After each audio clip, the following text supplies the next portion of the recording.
have to also know how to balance. You understand what I'm saying? It's not good for you to be up underneath your spouse all the time. Because at some point, you become too dependent and too codependent on each other. And then before you know it, you could easily become bored with each other. You know? More like sisters and brothers instead of husbands and wife, or boyfriend and girlfriend, or if you're courting or dating, whatever it is. So you have to know how to balance that off. Your time with the guys are important. Her time with her ladies around the right type of influence is important. That's how you balance and make things work. And I think a lot of people get that mixed up. They wrap their lives around their significant others, around their children, around so many things. And within that, you've lost your self-identity. Think about it. You lose yourself because you're so used to that person being right there. And God forbid, a tragedy or something happens, you know, you're going around depressed, waiting to take your life or waiting to do something and trying to figure out, you know, what do I do to make it? All because you put everything into someone and you put nothing into yourself. Wow. So balancing that that time is, that quality time is important. And allow that to resonate for a minute when he says that you put everything into somebody else and you put nothing back into yourself. So what that tells me is that you're trying to give from an empty cup. It's good. There's nothing there to give. And then you find yourself as a victim. But who is to blame? So think about that. It's good. And last but not least, she likes physical touch. She likes all the time, you know, and well, you know,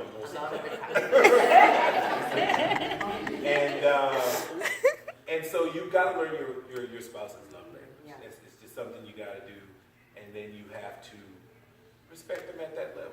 You know, you don't want to spoil each other. Spoiling is not good in 2018. It's a certain level of spoiling. But like he said, there has to be a level of balance and not trying to change them. So the fact that he's receiving gifts and he's words of affirmation. So now that I know that, even if that's not what I like to do, I do it because I know that's how I can connect with him. Right? That word earlier, he said sacrifice. So even if I don't feel like it, I know he needs it. And because I have a relationship with God and he talks directly to me, he tells me when he needs it more times than others. So that's important for you to be able to feed him his type of love language. So you talk about my love language. His love language is, again, is words of affirmation and receiving gifts. So my husband, bless his heart. And one thing about him, I knew that before we got married. I knew he loved receiving gifts. And that's something, and just not any gift. He likes to receive gifts that are meaningful. So when I buy gifts from him, and he'll tell you, I take a lot, I put a lot into it. Not necessarily a lot of money, but I put a lot of thought into what I get him. And I want, when he opens that gift, I want him to be so surprised and so excited to the point like, this is exactly what I needed, right? So I take time in doing that. So I do that periodically. I'll buy gifts. I'll do things like send him for massages. Yes. So ladies, I know we want to get sent for pedicures and get sent for massages. I'm not necessarily that type of girl, but you know, that's you. But I'll do that for him because I know he needs that. Because he's the head of my home. He's the king of our castle, right? He's my leader. He is my protector. He is my provider. He is my priest. So honey, if you need a massage, I'm sending you for a massage. If you need a pedicure, I'm sending you for a pedicure. I need a pedicure. You need a pedicure. And I'm okay with that because I want to make sure that I want his job, ladies, to be so easy, right? Because he's going to retire me. So I want his job to be so easy to whereas when he comes home, there is no frustration. We'll talk about that later. There is no frustration, right? There is no stress. There is no chaos. There is not anything, regardless of what I'm going through or struggling with. Because as women, we have our own internal things that we, have a tendency to go through. But I don't put that on my king. No. Because God made me the incubator, right? He made me the nurturer. He made me the flexible one. So a lot of things that he can possibly, handle, I don't put on him, but I allow God and the Holy Spirit to deal with it so that he is at ease. And if you're in sync, Yeah. you'll notice what she's going through. You'll notice when there's a time that Absolutely. she's frustrated. She won't have to say anything because everything is cycling, is moving in motion.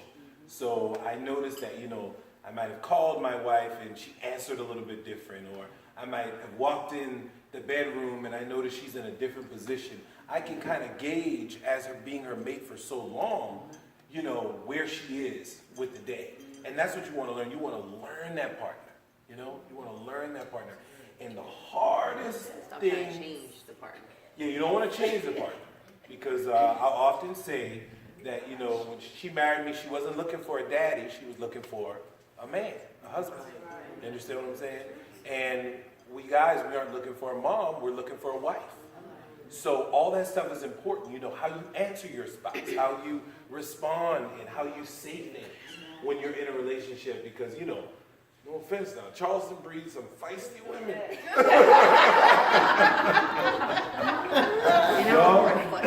Y'all know how to turn up real quick.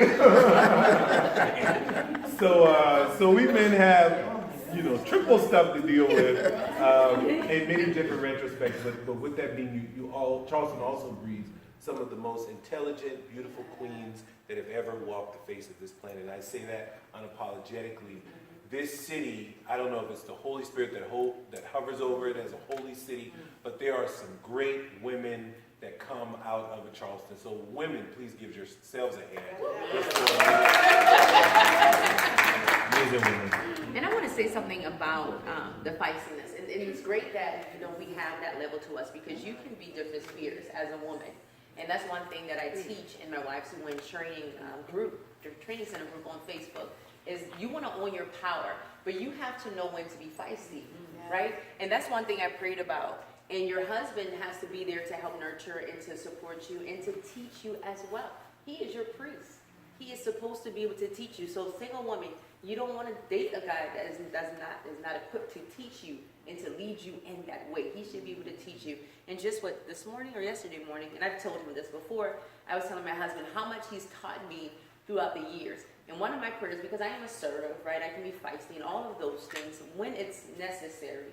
And one of my prayers have been for my husband is I want to be more graceful, right? I want to be more humble. I want to be more gentle. And I can honestly say that God has answered those prayers, and he continues to craft me in that place, because I want to be different with him than I am with everybody else, right? I want to show him a different level of respect, a different level of kindness, a different level of goodness. Everybody should not get the same treatment as him, right? And he should know that he stands out in that place. So I wanted to just say that. So in your own right, you're that.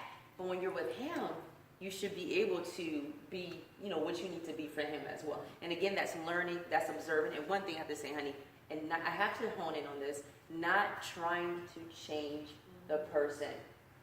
How many of you know that by the age of 5, you are, for the most part, you already have your basic personality? The age of 5.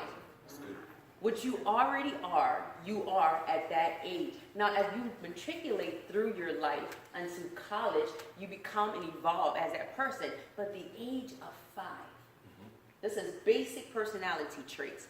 So you getting into a marriage in your 30s, 40s, and trying to change that person is absolutely impossible. There's some things that are not going to change. They're resolvable, and they're resolvable and unsolvable type of changes. And some things are just not going to change. So you have to then see how you're going to change you, right? Or develop some type of skill set in order to connect with that person. And I didn't talk about words of affirmations, but I build my husband up with words all the time. I'm a wordy person, as you can tell. And that's one thing God has blessed me with, and I believe for such a time as this. And I pour into him by way of text, by way of email, just speaking into him and telling him how much I appreciate him, how much I need him. Yeah, I see some women say, I don't need a man. I do. I need my husband to change that light bulb, to change that lock, to do all of those things. That's it? No. To do all of those things that I don't think that women should do. I'm just that girl. I'm old school, right? I have my dad, he did all of those things, but I need my husband in other ways as well, right? To operate in that place of leadership as my protector, as my provider, as my covering. I need him in all of those capacities, and I am sure it doesn't matter how strong I am, how many events I have, and how many books I've written. I let him know that I need him, because I would not be if it was not for him. Okay? That's good. That's good. So, what are some of those feelings that we should have? Joy. Gotta have joy in a relationship. That's number 2. Number 2, feelings of pleasure or